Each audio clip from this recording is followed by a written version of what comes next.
Crash de l'avion SH-125 de Sénégal Air, le parquet de France entre en jeu. Il vise l'homicide involontaire. Selon maître Aboubakri Baro, cette responsabilité incombait d'abord au parquet sénégalais. Le parquet de France s'est autosaisi de l'enquête et je pense que le Sénégal aurait pu le faire valablement. Le parquet du procureur de la République aurait pu s'autosaisir en premier lieu. De toutes les façons, il y a une commission d'enquête qui a été mise sur place. Le truc était où le parquet avait la latitude, comme a eu à le faire le parquet de Paris, dont une des ressortissantes, la patiente française, est décédée sur le coup. Le Sénégal, en son parquet, aurait dû et aurait pu valablement le faire. Le parquet de Paris a ouvert une enquête en visant l'homicide volontaire, involontaire comme délit.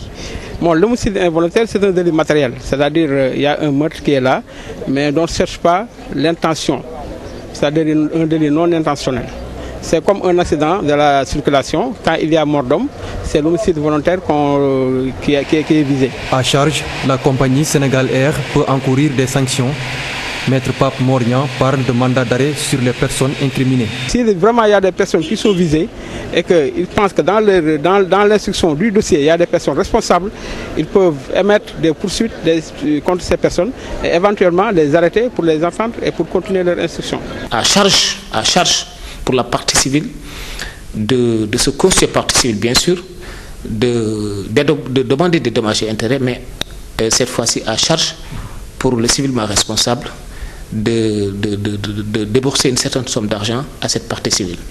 Pour ce qui est la peine, cela relève de l'action publique. Le procureur qui poursuit et le tribunal en dernier ressort condamne ou relaxe selon les révélations de l'enquête, selon l'imputation de l'infraction. Le bureau d'enquête et d'analyse poursuit ses interrogations.